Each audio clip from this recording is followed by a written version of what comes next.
Thank you so much. Thank you, and I'm so happy to be here today and see so many smiling faces. I know this is the last day of the conference, and the weekend is ahead of us, so thank you so much for being here. I know this is a voluntary lunch, so I appreciate everyone here. And I appreciate this opportunity to be able to share with you my story of the last 20 years of my life that have been dedicated to pursuing excellence in the field of sport, in cycling and in speed skating, as a Canadian around the globe, to pursue excellence. And I can tell you this, excellence for me does not depend on medals of gold, silver, or bronze. Excellence is dependent on what I do and how I do it, who I bring to the starting line, and what my intentions are.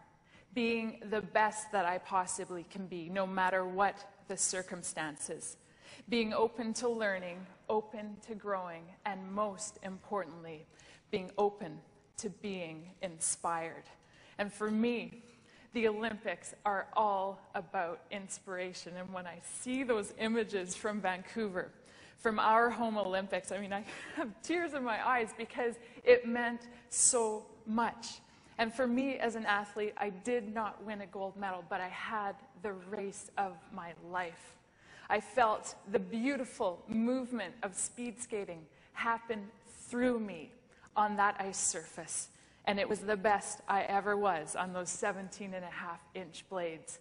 And it was in Canada, at our home Olympics. In Canada, as Canada, and for Canada. That's what it felt like to race at home.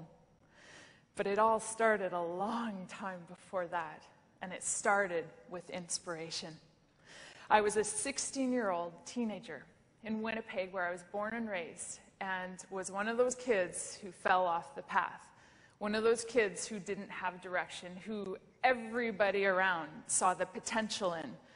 But instead, I was pulled into the wrong direction with the wrong group of kids, and had started smoking in grade 6. Started buying beer in grade 7 because I've always been this tall and somehow was able to in Winnipeg, where the drinking age was 18. And that led to other things, and it led to me quitting school when I was 16 years old, and I hadn't gone to school for 3 months. When I was sitting in my mom's living room, and I turned on the television, bored out of my skull, wondering what I was going to do that weekend with my friends, flipping through the channels, thinking I was too cool for school. And I came upon the Olympics, the last time the Olympics were in Canada, from Calgary. And what I saw was speed skating. I saw this beautiful movement. It was as if the skaters were floating on the ice, and it looked effortless. And I thought, how do they do that? What is this sport? And I had grown up playing all different sports because my mom, my dear mother, being such a great mom, and she just called me today because I'm going to Rwanda tonight to tell me she loves me and wished me a good trip. But my mom got me involved in every single thing I ever showed interest in. Be it arts, music, or sport, she kept me involved and always made me finish at least the season that I started, the commitment that I made. So I did have a bit of an athletic background, even though I was somewhat of a delinquent. I always had the consistency of sport. So when I saw those Olympics and connected to this movement, the Olympic movement, saw it for the first time, I thought, that's what I'm going to do. It wasn't even, that's what I want to do. That is what I am going to do. I just knew it in my heart. Something inside of me connected with this display of excellence from the athletes. And it was Gaetan Boucher that I saw in his last race, competing for Canada. And I just thought, that is what I'm going to do. I am going to skate with a maple leaf on my back one day for Canada. I didn't know it would end in Canada. You never know. So that afternoon, I was with my mom, driving in her car. She was driving me to my friend's house, and I said, hey, Mom, I'm going to go to the Olympics. And she's like, the Olympics? What are you talking about? I said, well, I want to be a speed skater. That's what I'm going to do. I'm going to race for Canada. And she said, well, you might want to start going to school again if that's what you want to do.